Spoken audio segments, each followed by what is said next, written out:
Hoje nós vamos explorar um pouco uma parábola difícil, conhecidíssima, e que tem causado alguns tipos de interpretação, e eu vou dizer o que eu penso dela e tentar crescer junto com vocês. A famosa parábola do filho pródigo, e eu coloquei o título como sendo Filho em que sentido? Para mim isso é fundamental para entender esta parábola. Filho em que sentido? Lucas capítulo 15,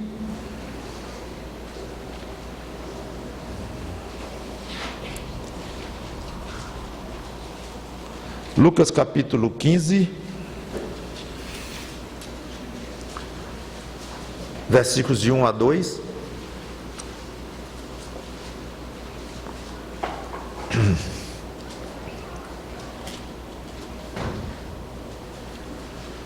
E depois de 11 em diante. Lucas 15, 1 e 2 diz: Aproximavam-se de Jesus todos os publicanos e pecadores para o ouvir. E murmuravam os fariseus e os escribas, dizendo: Este recebe pecadores e come com eles. Vamos parar aqui. Antes de qualquer coisa, a interpretação dessa parábola se torna muito difícil se quisermos, da parábola que ele vai falar, que eu não li ainda, interpretar cada detalhe mais do que é para ser, que às vezes é um erro. É difícil, em certos momentos que estamos estudando as Escrituras, saber até que ponto numa parábola, numa figura, numa metáfora, nós vamos fazer comparações do que é dito e com o que é a realidade que aquela metáfora representa. Então eu vou tentar dizer o que eu penso quanto a essas figuras aqui, e se quisermos detalhar mais do que isto, acho que vamos nos complicar e acabar atrapalhando o entendimento da parábola. Vamos nos concentrar no contexto, no propósito e nos princípios básicos envolvidos aqui.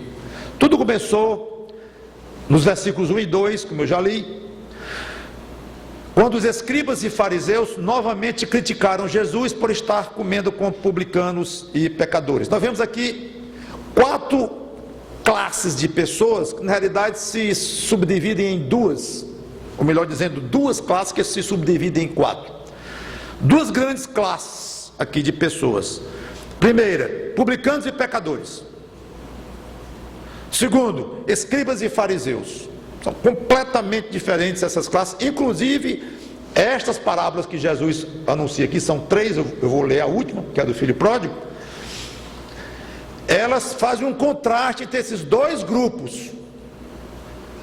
Publicanos e pecadores, pessoas afastadas de Deus, afastadas da lei de Moisés, que tinham suas vidas como queriam ter, livremente, talvez um pouco religiosas, talvez nem isso, largadas mesmo, como muita gente hoje em dia. Essa é a primeira classe. Publicanos eram pessoas cobradoras de impostos, e geralmente desonestas, que tinham uma péssima reputação diante do povo. Então o nome publicano ficou quase um sinônimo de alguém desonesto. E, obviamente, o nome pecador, pecadores aqui, generaliza qualquer tipo de pessoa que anda longe de Deus. O segundo grupo, aí são os religiosos, entendidos da lei, no caso dos escribas, e no caso dos fariseus, de interpretar e de viver a lei e de exigir dos outros uma religião muito rígida, um tipo de comportamento diante de Deus muito correto, de acordo com o que a lei mandava, rigidamente de acordo e tal. Vamos falar bastante desses 2 grupos. Publicanos e pecadores, de um lado, versus escribas e fariseus. Os escribas e fariseus, quer dizer, os religiosos entendidos, as autoridades eclesiásticas da época, tem outros ainda como sacerdotes e tal, mas esses aí num ponto de muita ênfase, esses 2 grupos aí, sempre criticando Jesus, sempre criticando. E agora porque Jesus estava comendo com eles, não deveriam comer, porque a lei de Moisés diz isso, diz aquilo, e lá vem interpretar a lei. Inclusive, essa lei de Moisés já havia sido muito acrescida de comentários de rabis, de estudiosos da lei, e estava ao ponto de praticamente confundir muitas vezes o que era a própria lei, o que era a interpretação da lei. Estava tudo muito confuso, complicado na época. Jesus então disse 3 parábolas. As 2 primeiras sobre a alegria no céu quando um pecador se arrepende, que é a parábola da ovelha perdida que foi achada e da dracma perdida, uma moeda de dinheiro que foi achada também. 2 parábolas falando da alegria pelo arrependimento, pela conversão de um pecador. De saída então fica logo implícita uma lição aos fariseus e escribas. Se há alegria no céu quando o pecador se arrepende, eles também deveriam ficar alegres quando alguém se arrependesse. Afinal, eles não eram tão entendidos nas coisas de Deus, nas coisas do céu, mas eles se julgavam tão entendidos e passavam a ideia de que eram e exigiam respeito a esse tipo de reconhecimento do povo. Só que eles faziam o contrário, eles reclamavam. Quando Jesus queria se aproximar de pecadores de uma classe até mais baixa, a mais baixa possível em termos espirituais, eles reclamavam, achavam ruim. Na terceira parábola, a chamada do filho pródigo, Jesus fala de uma maneira explícita a esses escribas e fariseus que pensam ser representados pelo filho mais velho na parábola. Os publicanos e pecadores, creio eu, são representados pelo filho mais novo, o pródigo. Vamos lá, versículos 11 em diante. Continuou, depois de ter dito as 2 parábolas que eu já me referi. Certo homem tinha 2 filhos. O mais moço deles disse ao pai: Pai, dá-me a parte dos bens que me cabe, e ele lhes repartiu os haveres. Passados não muitos dias, o filho mais moço, ajuntando tudo o que era seu, partiu para uma terra distante e lá dissipou todos os seus bens, vivendo dissolutamente. Depois de ter consumido tudo, sobreveio àquele país uma grande fome e ele começou a passar necessidade. Então ele foi e se agregou a um dos cidadãos daquela terra, e este o mandou para os seus campos aguardar porcos. Ali desejava ele fartar-se das alfarrobas que os porcos comiam, mas ninguém lhe dava nada. Então, caído em si, disse: quantos trabalhadores de meu pai têm pão com fartura, e eu aqui morro de fome? Levantar-me-ei e irei ter com meu pai, e lhe direi: Pai, pequei contra o céu e diante de ti, já não sou digno de ser chamado teu filho, trata-me como um dos teus trabalhadores. E levantando-se foi para seu pai. Vinha ele ainda longe quando seu pai o avistou, e compadecido dele, correndo o abraçou e beijou. E o filho lhe disse: Pai, pequei contra o céu e diante de ti, já não sou digno de ser chamado teu filho. O pai, porém, disse aos seus servos: Trazei depressa a melhor roupa, vestiu, ponde-lhe um anel no dedo e sandálias nos pés. Trazei também e matai o novilho cevado, comamos e regozijemo-nos, porque este meu filho estava morto e reviveu, estava perdido e foi achado, e começaram a regozijar-se. Ora, o filho mais velho estivera no campo, e quando voltava, ao aproximar-se da casa, ouviu a música e as danças. Chamou um dos criados e perguntou-lhe o que era aquilo. Ele informou: veio teu irmão, e teu pai mandou matar o novilho cevado, porque o recuperou com saúde. Ele se indignou e não queria entrar. Saindo, porém, o pai procurava conciliá-lo, mas ele respondeu ao seu pai: há tantos anos que te sirvo, sem jamais transgredir uma ordem tua, e nunca me deste um cabrito sequer para alegrar-me com os meus amigos. Vindo, porém, esse teu filho, que desperdiçou os teus bens com meretrizes, tu mandaste matar para ele o novilho cevado. Então lhe respondeu o pai: meu filho, tu sempre estás comigo, tudo que é meu é teu. Enquanto era preciso que nós nos regozijássemos, entretanto, era preciso que nós nos regozijássemos e nos alegrássemos, porque esse teu irmão estava morto e reviveu, estava perdido e foi achado.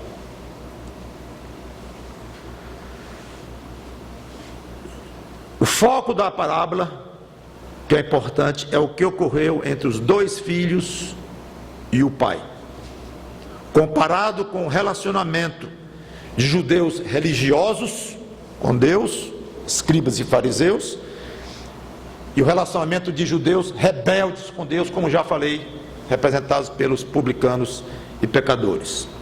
O fato da filiação desses dois filhos ao pai na parábola não implica que pecadores e publicanos são filhos de Deus, nem os fariseus são filhos de Deus. Isso ensinaria salvação universal, que é contrário às Escrituras. Eu acho que os dois filhos aqui, no começo da parábola, retratam pessoas que precisavam de salvação. Todos dois. No início da parábola, é importante isso. Um deles se converte e torna-se um filho, além do aspecto físico de filho, ter sido gerado por aquele homem, um filho de coração. O pai entra no coração dele e o coração dele é no do pai. Eles passam a se relacionar de uma maneira quente, coisa que nunca aconteceu com o filho mais velho e nem acontecia com o mais novo antes do retorno dele. Fica a lição para o filho mais velho observar o que aconteceu com o mais novo. O mais novo quis liberdade, sair de casa, sair por aí, fazer o que bem entendesse, livre como um passarinho, como se diz. Ninguém se lembra que o pobre do passarinho é escravo do instinto de comer, tem que estar comendo o tempo todinho, e não é tão livre quanto se pensa não. Seja como for, ele queria sair livre por aí, e o pai era um obstáculo, claro, a isso.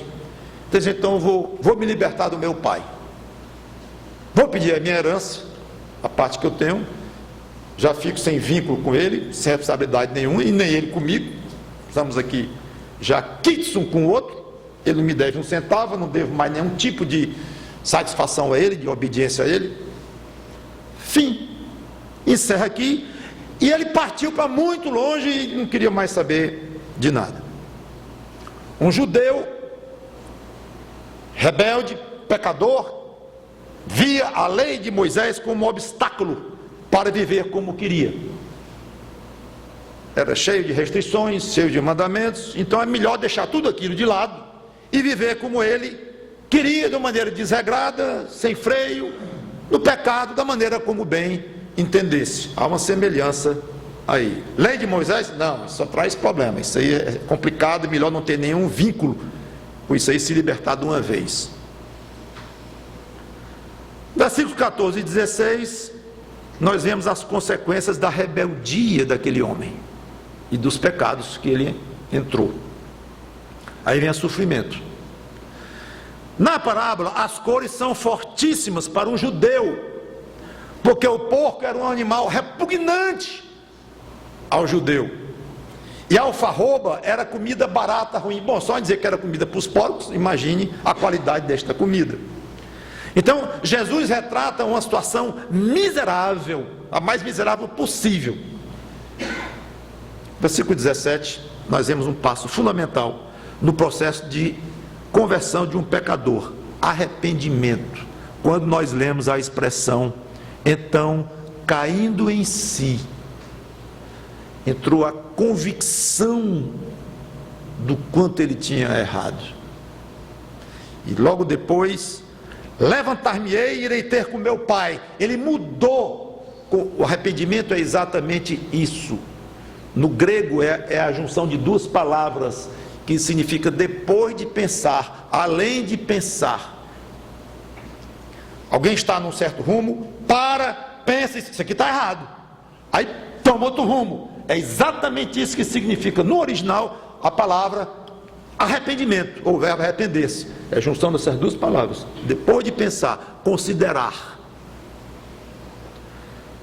Sempre quando você pensar em salvação de alguém para a vida eterna, associe com arrependimento. Quando você viu um pastor pregar uma vez, duas, três, quatro, e não falar em arrependimento, ou escrever um livro inteirinho e não fale arrependimento, desconfie seriamente desse pastor, quer ele venda milhões de livros, quer seja famosíssimo, tenha horas de programa na televisão, não importa, fuja do pregador que não fala em arrependimento, convicção de pecado, seguida por um arrependimento profundo, uma mudança de rumo, uma consideração, e depois de considerar, vou para o outro lado. Isso é arrependimento, é mudança de comportamento, mudança de rumo.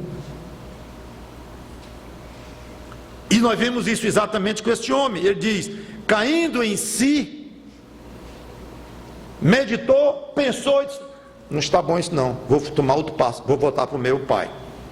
Fundamental isto, no processo de conversão que esse homem já estava passando, ou refletindo na história a conversão de um pecador. Era isso que Jesus Cristo queria mostrar. Versículos 18 a 19, agora a conversão se completa.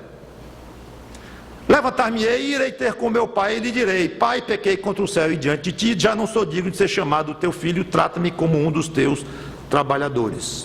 Ele decide tomar uma atitude, volta ao pai, com uma profunda convicção de indignidade, sabia que não merecia mais nada do pai, mas queria agora a presença do pai, a proteção do pai, sentiu falta do pai, ele queria ir para lá.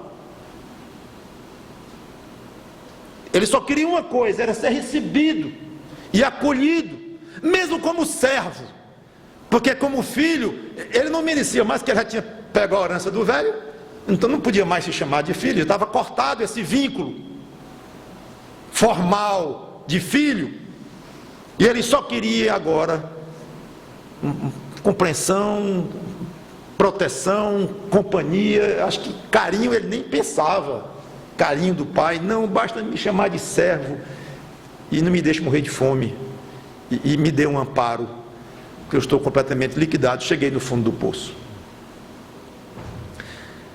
A essa altura, os publicanos e pecadores já deviam estar vendo a si mesmos na pele daquele homem e observando com atenção.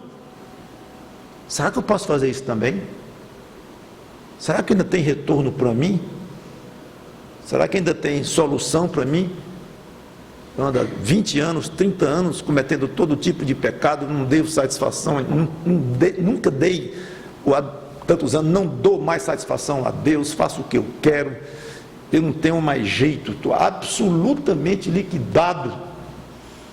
Aí ouve Jesus dizendo isto, o homem esteve no fundo do poço e se arrependeu, se eu vou voltar para o meu pai, e agora tudo bem, nem me chame mais de pai, mas basta chamar de meu patrão, meu dono, eu sou servo dele. Pode ser que esses pecadores estavam já considerando esse tipo de coisa. E uma pergunta devia estar martelando na cabeça do jovem lá: como é que meu pai me receberá? Tudo bem, eu estou indo quebrado, triste, arrependido, esmagado, liquidado, não quero mais direito nenhum, tudo bem, mas e ele? Ficou zangado demais comigo? Ficou ofendido? Ficou magoado? Ficou com ódio? Jurou que nunca mais queria ver meu rosto? Proibiu aos empregados lá que eu não passasse da porteira lá da propriedade dele? Como é que o meu pai vai me aceitar? Devia estar pesado isso na cabeça dele. É muito bonito o quadro que Jesus Cristo pinta. E levantando-se foi para seu pai. Vinha ele ainda longe quando seu pai o avistou, e compadecido dele, correndo o abraçou e beijou. De longe o avistou, parece até que o pai estava esperando parece, não diz, talvez não estivesse, foi por acaso, não sei. Mas é muito bonita a cena. O pai de longe vê o filho. Sei lá se esse pai olhava todo dia, 2 vezes, 3 vezes para aquele local, para ver se por acaso ele estava vindo, chegando. Pai muitas vezes não perde a esperança não. Pai e mãe eles são bastante insistentes no retorno. Aí lá vem o menino. E qual a atitude do pai? Claramente aqui, compadecido. O avistou e compadecido, correndo, o abraçou. Antes de dar o primeiro passo na direção do filho, o pai já estava com o problema resolvido no coração dele, compaixão. Ele não teve compaixão depois que foi para o filho, abraçou e o filho contou toda a desgraça dele e tal. Não, ele já estava derretido e saiu correndo. Não é nem muito comum a cena de um senhor de idade correndo. Cuidado, pode quebrar uma junta e quebrar um osso, ter um infarte. Ele queria lá saber disso, saiu correndo, ansioso para encontrar o filho. Aí o abraçou e o beijou, carinho e apoio, muito mais do que o filho esperava. Que boas-vindas! E como isso ultrapassou a expectativa do filho, e como ele estava precisando daquele abraço, daquele beijo.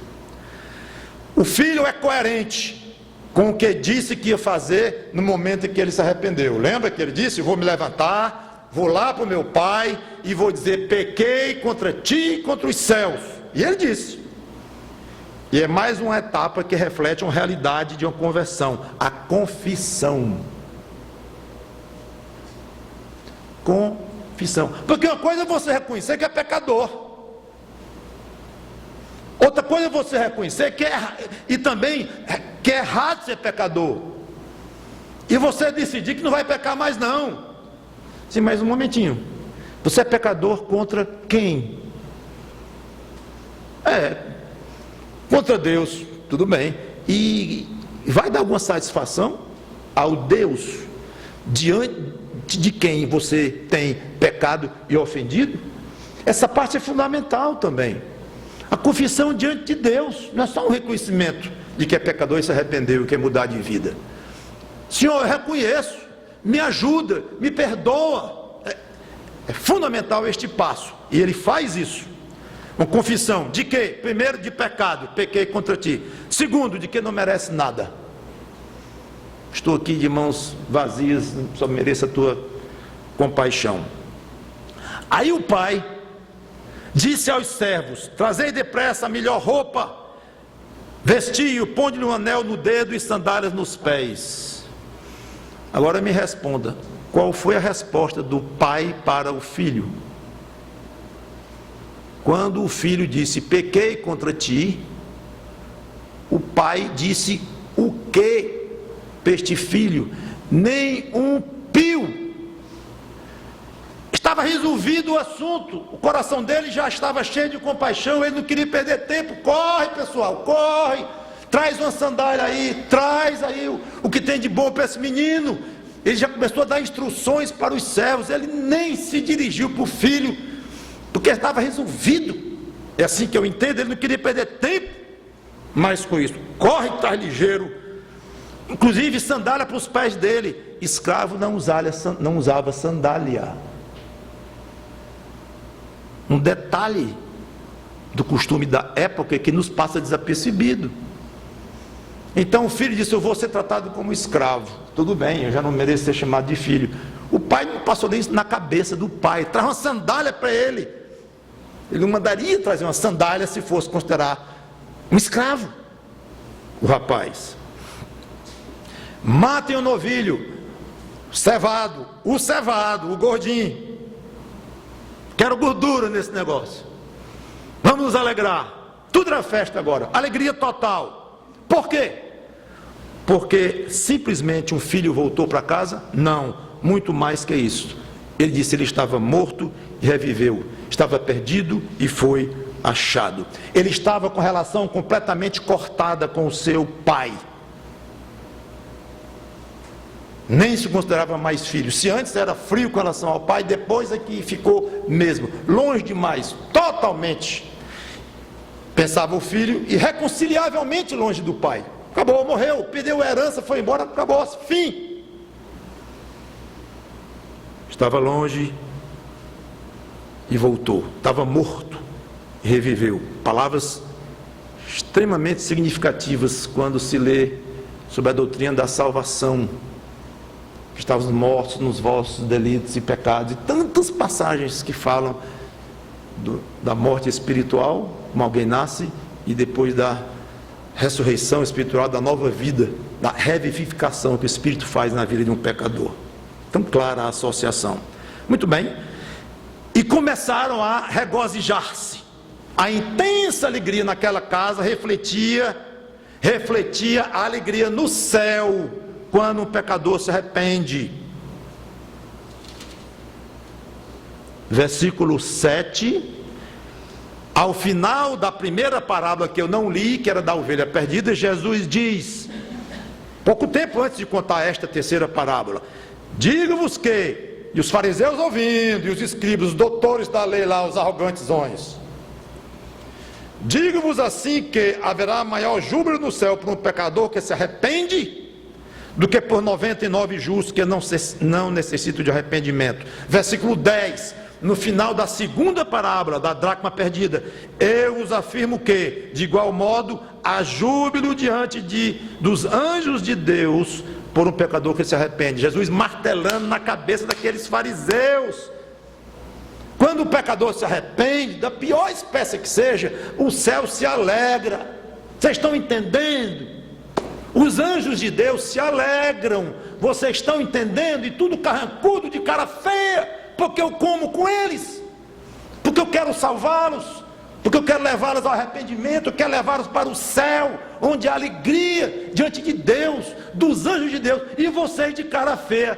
Tem uma coisa errada, muito errada com vocês, seus religiosos, seus doutores da lei. Era claro demais o recado que Jesus estava dando, a mensagem dele. Nesse ponto é bem possível que os publicanos e os pecadores estivessem já vibrando com a possibilidade disso acontecer com eles. Que era o que Jesus queria refletir. Eles sempre ouviram que eram pessoas desprezíveis, pecadoras, longe de Deus, indignas, judeus de segunda ou terceira categoria, porque não obedeciam à lei de Moisés, não faziam sacrifícios, e etc, etc, etc. Não podemos nem comer com vocês. Gentalha de uma espécie lá embaixo. Agora eles ouviam do Mestre, do próprio Jesus, que caso se arrependessem, do jeito que estavam, junto com os porcos e comendo alfarroba, sem um centavo mais no bolso, completamente liquidado no fundo do poço, no caso do jovem, e esse aqui no caso dele, e a prostituta nos pecados dela, e o ladrão nos pecados dele, do jeito que eu estou aqui, se eu estou entendendo, é isso que o Mestre está dizendo, que do jeito que eu me encontro aqui, no fundo do poço, basta eu me arrepender, de coração, com sinceridade, e Deus está pronto para me receber. Era isso que Jesus estava dizendo na parábola. Deus está pronto para receber o pecador na mesma hora em que há a conversão e o arrependimento e o pedido de perdão. Na mesma hora, o pai foi só ver o filho, como eu já comentei. Na mesma hora, com muita compaixão, com alegria. Quantas vezes Jesus foi de alegria no céu, alegria diante de Deus, alegria, com alegria, apagando imediatamente o passado. Como comentei, o pai nem falou com o filho sobre, ele não chegou nem a dizer assim, esquece, ou está perdoado meu filho, nada. Traz aqui, traz uma roupa boa, traz sandália, vamos, meu filho voltou, que loucura, que espetáculo, vamos comemorar, vamos vibrar. Na hora. Não, vou dar uma testada nesse menino. Sei lá, hein? Um mês aqui de quarentena, para ver se ele se ajeitou mesmo, se ele vai pedir dinheiro de novo. Nada, o pai assumiu tudo e chama os empregados, vamos fazer uma festa aqui. E pela paz que Deus colocaria no coração deles, disposto a mostrar o quanto eles estavam aceitos no reino dos céus. Eu tenho certeza que aquele filho, vendo aquela reação do pai, chama os empregados, traz uma roupa boa, traz sandália, e o menino já vestido, devia estar todo maltrapilho, praticamente sem roupa, vestido, com sandália nos pés. Imagina como ele deve ter ficado, e vendo o pai dizer, meu filho voltou, e vendo ele considerá-lo com honra, com carinho, com alegria, esse filho deve ter ficado com um alívio naquele coração, com uma paz muito grande. Isso era fantástico para aqueles publicanos e pecadores ouvirem. Mas a parábola onde estava na metade. Onde é que entravam os fariseus? Qual era o recado para eles? Agora vem. Lá no versículo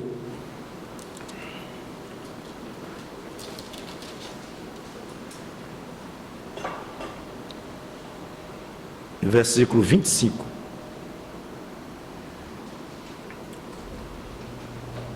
Lá vem o mais velho. Estava no campo.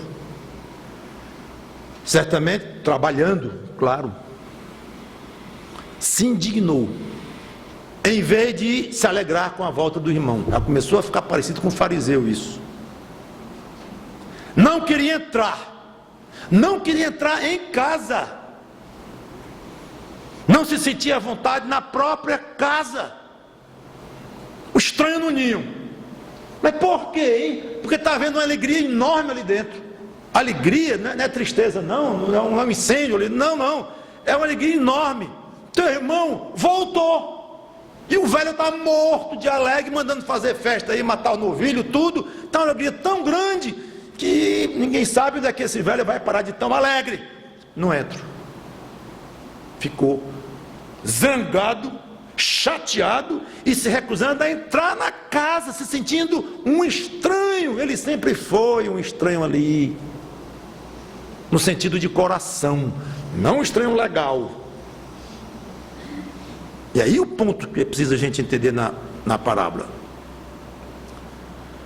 Agora Jesus começa a dar as primeiras pinceladas na pintura que ele queria fazer dos escribas e fariseus. Eram trabalhadores, estudavam a lei de Moisés com afinco, a lei e todos aqueles adendos, aqueles comentários que vieram depois, que era uma tarefa complicadíssima, confusa.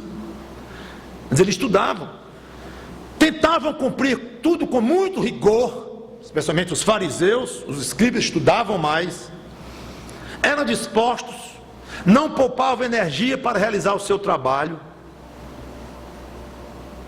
O mais velho estava no campo trabalhando. Os fariseus trabalhavam, levavam a sério aquilo.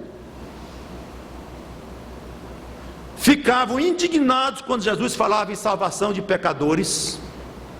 O mais velho ficou indignado quando o filho voltou, o irmão mais velho voltou. Olha a figura. E se recusavam a aceitar a doutrina de Jesus e a considerar os pecadores como semelhantes a eles. Meu irmão está dentro de casa? Está, não entro. Não é digno da minha presença mais esta casa. Porque essa casa está maculada, está manchada pela presença de um dissoluto. Meu irmão foi embora, gastou com meretriz o dinheiro do meu pai, e tudo está aí, volta aí. Essa casa não é digna de eu botar o meu pé, o meu santo pé, dentro daquela casa. É atitude farisaica pura. E a cena continua. Lá vem o pai toma a iniciativa e vem conciliar o filho mais velho. Ele sai de casa e vem falar com o filho que não queria entrar. Ele toma a iniciativa, em vez de dizer como é, história é essa? Ele que vem aqui, não quiser entrar, não entre. O problema é dele. O pai foi lá, mostrando atenção, mostrando carinho, mostrando desejo de acalmá-lo, querendo convencê-lo a entrar. Então o pai mostra atenção a esse filho também, mostra um coração aberto. Nessa altura os fariseus já deviam estar profundamente desconfiados de que eles eram aquele filho mais velho. E Jesus deixa claro que Deus estava igualmente pronto a aceitá-los e os convida a participar do seu reino. Se eles estavam representados na parábola pelo filho mais velho e o pai lá convidou o filho para entrar, então é como se Deus chamasse os fariseus e venham para o meu reino também, cabe vocês, claro, na condição de um coração contrito e sincero, como era o caso do mais novo. Agora veja como é que aquele filho, isso aí é muito importante, como é que o filho via o seu próprio relacionamento com o pai. Versículos 29 e 30 que vale a pena repetir. Mas ele respondeu a seu pai: há 30 anos que te sirvo sem jamais transgredir uma ordem tua, nunca me deste um cabrito sequer para alegrar-me com os meus amigos. Vindo porém esse teu filho que desperdiçou os teus bens com meretrizes, tu mandaste matar para ele o novilho cevado. Olha, ele diz primeiro: eu te sirvo. Então ele se considerava um servo do pai, um servo, e via o pai como o quê? Patrão, ou dono. A ideia de escravo era mais forte hoje do que patrão, era dono dele. Jamais transgredi uma ordem tua. Olha aí onde é que ele coloca a ênfase do relacionamento, obediência irrestrita, como os fariseus gostavam de fazer: faça isso, não faça aquilo, cuidado com dízimo tal, e tudo regrado, tudo cheio de normazinhas. Obediência, fazendo o que a lei manda. E é exatamente o que o filho mais velho alega. Ele não fala na comunhão com o pai, no amor que tinha com o pai, no carinho, na delícia de estar curtindo o pai, nada. Ele só fala em fazer, servir, obedecer o pai. Claro que por trás disso havia a ideia de quê? De merecimento, por trabalho, por obediência às ordens do pai.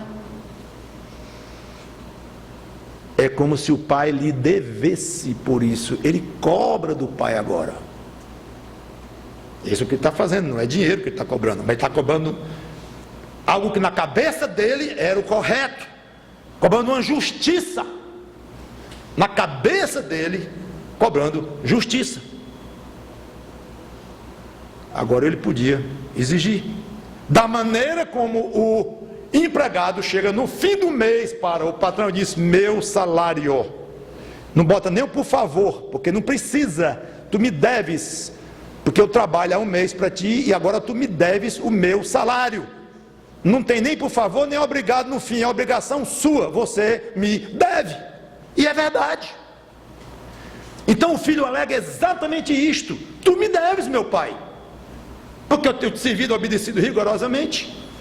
Ele vai para a letra, ele vai para o frio, ele não vê nada de coração, de arrependimento, de contrição, não entra na cabeça dele, não entra. Detalhe: o pai era um injusto para ele. Quadro muito bem pintado. Nunca me deste. Aí ele mostra o que do pai? Ressentimento. Nunca me deste um cabrito para me alegar com meus amigos. Deu a entender que o pai era injusto e ingrato e o avarento, tudo de ruim o pai era com ele. Mostra um relacionamento pobre, paupérrimo, um relacionamento de coração com o seu pai. O relacionamento era puramente porque era filho, nasceu dele e pronto, os papéis diziam isso e acabou-se. Mas pelo jeito nunca havia pedido nada ao pai, pelo gosto do pai dar a ele alguma coisa. Relacionamento de coração zero. Com essas palavras então, Jesus completa o quadro sobre escribas e fariseus. Eram homens que viam a Deus como patrão e serviam a Deus de maneira mecânica e ficavam orgulhosos por serem obedientes e se sentindo credores diante de Deus, ou dizendo o contrário, sentiam que Deus era devedor deles. Aliás, esse pensamento do fariseu é refletido claramente na oração típica dos fariseus que Jesus falou. Eu não vou ler, eu já quero encerrar. Em Lucas 18, 9 e 14, lembra que tinha um fariseu e tinha um publicano orando a Deus, um batia no peito, dizendo que era indigno e tal. O que o fariseuzão dizia? Graças te dou, porque não sou como os demais homens, roubadores, injustos, adúlteros. Olha o orgulho deste fariseu. Eram homens que não se relacionavam corretamente com Deus, não tinham afinidade com Deus, cultivavam uma religião exterior, de aparências, hipócritas, arrogantes e, talvez pior do que tudo isto, destituídos de compaixão. Irritavam-se quando Jesus curava alguém no sábado, fazia um bem a alguém, ficavam irados. Compaixão zero. Versículos 31 e 32, agora o velho se zanga mesmo, explode contra esse filho mais velho. Não, resposta branda e novamente cheia de amor. Meu filho, tu sempre estás comigo, tudo que é teu é meu, aliás, tudo que é meu é teu. Entretanto, era preciso que nos regozijássemos e nos alegrássemos, porque esse teu irmão estava morto e reviveu, estava perdido e foi achado. Olha que resposta.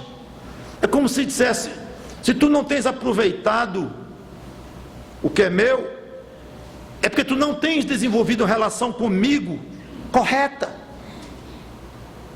Nunca tu foste meu amigo. E não parece que tu sentias falta de mim como teu amigo. Num relacionamento quente entre pai e filho. Mas meu filho, está tudo aí. Agrada-te de mim. Se relaciona comigo direito e você vai ver que espetáculo. Você vai utilizar tudo que é meu. Então é curioso que o pai, refletindo Deus com os escribas e fariseus, ele disse: você não quer usar as minhas coisas, se agrade de mim, me conheça melhor, curta melhor que o seu pai, e você vai ver que maravilha vai ser meu filho. É isso que ele quis dizer. Os fariseus tinham tudo, nasceram no povo escolhido de Deus, tinham nas mãos o Velho Testamento, cheio de passagens ensinando como agradar a Deus, que o Velho Testamento tem passagens que mostram a essência, claro, do que Deus tem a ensinar aos homens, mas não quiseram adotar os padrões de Deus. Jesus reclamou e acusou: vocês estão ensinando coisas de homens, estão inventando. Além de interpretar errado a própria lei, ainda criaram interpretações da lei e leis sobre a lei, que no fim virou tudo uma invenção.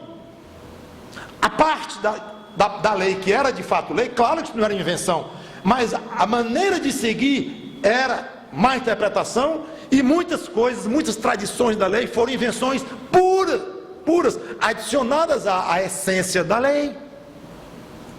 Não quiseram isto, escolheram sua própria maneira fria e teatral de praticar sua religião. Eram altamente religiosos. Agora, se quisessem ou tivessem desejado agradar a Deus conforme os princípios da humildade, e Deus diz tantas vezes que aquele para que eu vou olhar é o abatido e humilde de espírito. Velho Testamento puro, quebrantamento, misericórdia quer e não sacrifício. Está tudo isso no Velho Testamento. Deus teria lhe dado tudo a eles, mas não quiseram. Então termina: era preciso que nos regozijássemos. Fantástica essa frase. Meu filho, é o seguinte: pode estar zangadinho, zangadão, pode entrar em casa se quiser, pode não entrar, não importa. Esta casa Entendeu, meu filho mais velho? Esta casa não vai deixar de ter uma tremenda de uma festa hoje, porque você está chateadinho e magoadinho e não entendeu o relacionamento correto comigo. Agora você quer que eu estrague uma alegria dentro desse coração aqui, e do coração do seu filho e de todos aqui da minha casa? A festa já começou e vai continuar a noite adentro. Você não vai estragar a minha festa. Aqui o velho é duro. Eu digo duro, é firme no que ele queria fazer e ensinar o filho. Vai ter alegria sim. Esse recado é fantástico para os fariseus e escribas. Podem se zangar à vontade, podem se revoltar contra mim, podem me matar numa cruz, e mataram. Vocês não vão estragar, ninguém vai estragar a alegria no céu quando um pecador se arrepende. Ninguém. Pode achar bom ou ruim, fantástica essa maneira de Jesus Cristo encerrar. Só que aos olhos de muitos ficou uma pergunta no ar: e aí? Pastor Mauro, por favor, diga aí o que aconteceu com o filho mais velho. Ele entrou na casa ou não entrou? Ele se arrependeu também como mais novo? Ou não? Resolveu abraçar o pai, não agora mais como um filho físico, frio, mas de todo o coração, uma coisa quente com seu pai, refletindo a conversão a Cristo, tornando-se um filho de Deus? Jesus não fala.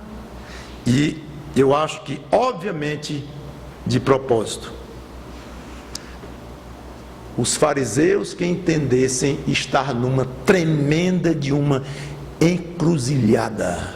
Eu coloquei vocês numa encruzilhada com essa, aliás, as 3 parábolas, terminando com essa aqui do filho pródigo. Vocês estavam, tudo começou, não se esqueçam, porque vocês estavam reclamando de mim, me criticando, como se eu estivesse furando a lei de Deus, eu fazendo as coisas erradas. O que eu estou fazendo? Comendo com esses pobres desgraçados, condenados, que precisam da maior misericórdia de Deus que puderem ter, e eu querendo dar amor a eles, e vocês com raiva de mim? Não, não vai ser assim não. Podem ficar com raiva. Agora, vocês estão encalacrados, porque vocês vão decidir.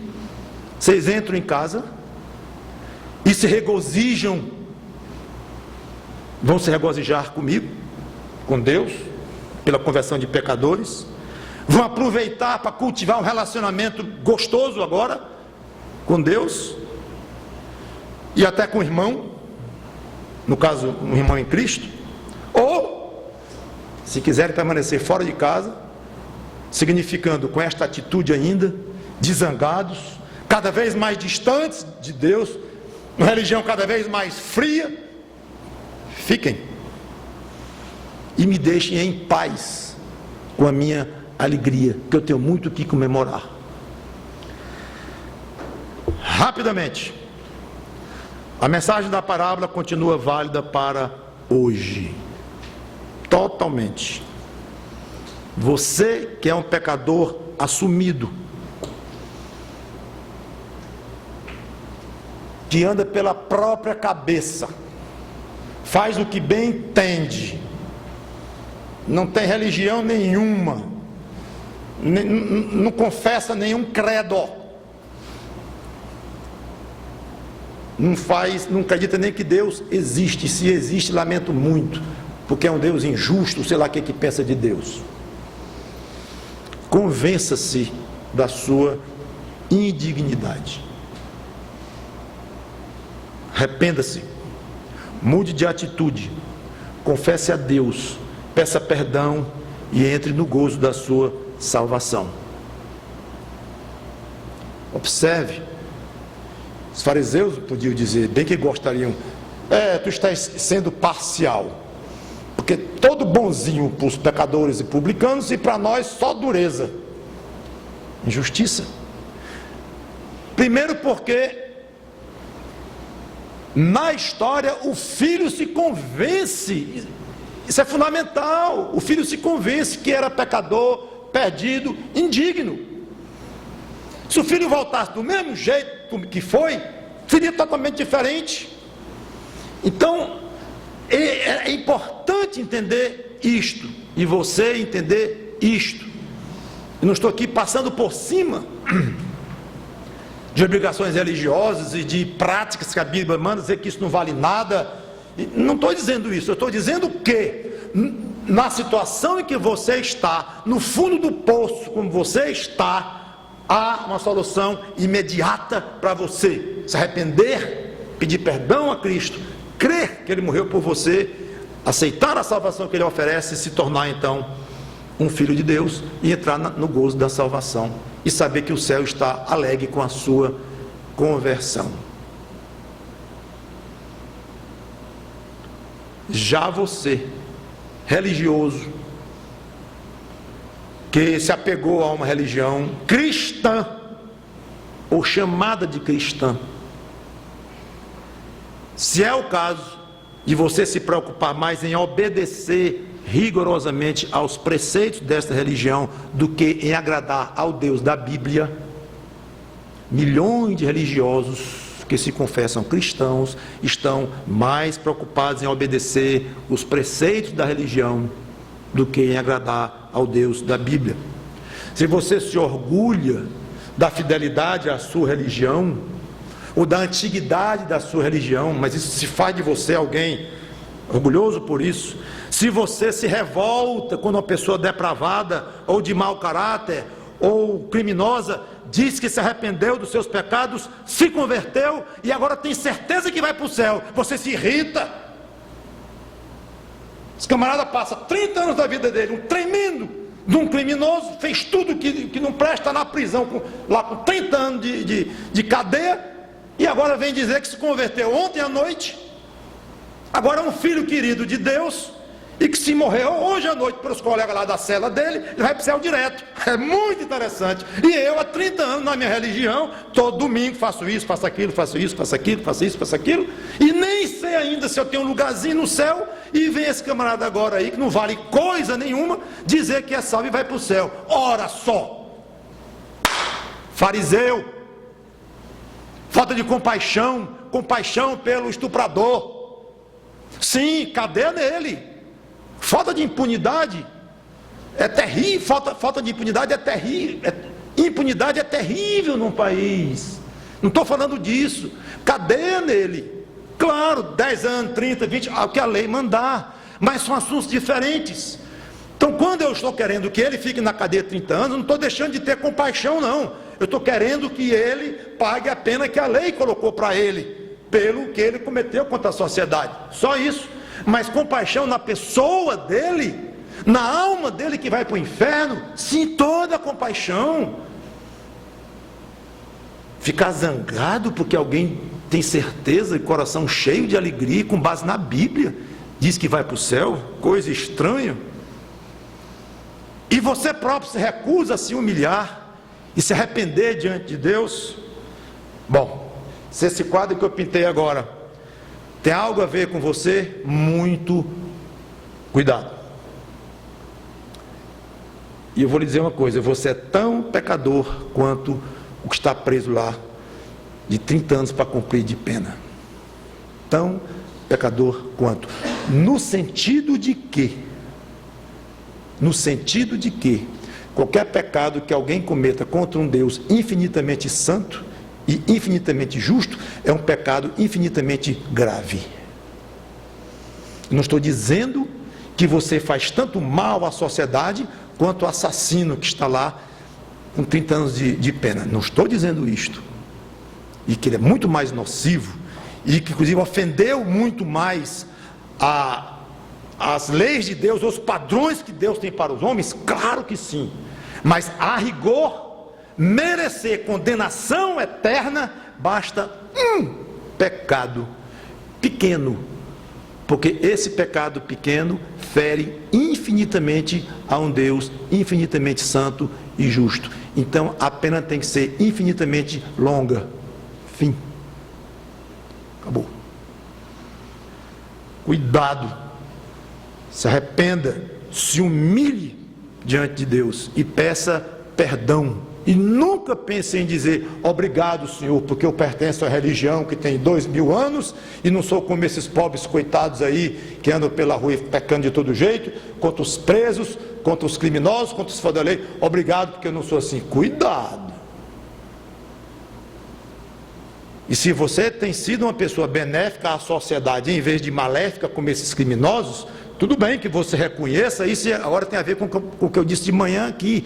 Senhor, obrigado, porque pela tua graça, até hoje, eu tenho conseguido mais ou menos me sair de uma maneira correta com minha família, com meus amigos, com meus vizinhos, com a sociedade. Obrigado, mas me ajuda, me sustenta, porque eu sei o quanto eu sou ruim. Ambos precisam da mesma salvação no Senhor Jesus Cristo. O profundamente religioso, que não passou por uma conversão, e alguém que está na cadeia. Ambos darão motivo para uma verdadeira festa e alegria no céu quando se converterem, tanto um como o outro. Quem será o primeiro? Você resolve. Deus nos abençoe. Vamos orar. Obrigado, Senhor Deus, pela tua palavra, pela maneira como podemos expô-la. Espero que tenha sido fiel ao texto e ao coração da mensagem, reconhecendo que, como eu falei no início, que é uma passagem difícil e requer cuidados na interpretação. Procurei ser prudente, apesar de contundente naquilo que eu acho que é claro, os pontos que eu acho que são claros na passagem.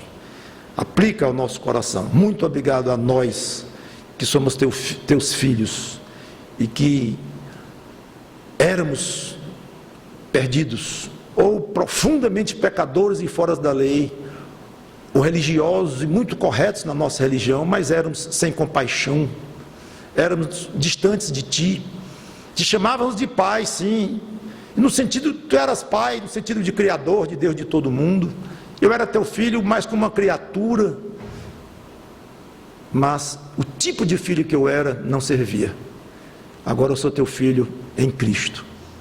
Tu me recebeste, tu me abraçaste, tu me beijaste, mandaste correndo buscar sandália para os meus pés, uma roupa nova, deste alegria aos teus anjos, porque eu me arrependi e fui salvo por Cristo. É muito amor teu para mim, muito amor do teu filho, que se deu numa cruz para que eu pudesse, Senhor, chegar a esse ponto.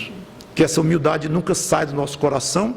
E ao mesmo tempo, esta convicção de salvação, convicção de alegria, também nunca saia. Essas coisas não são excludentes. E tem misericórdia dos que pensam que te têm.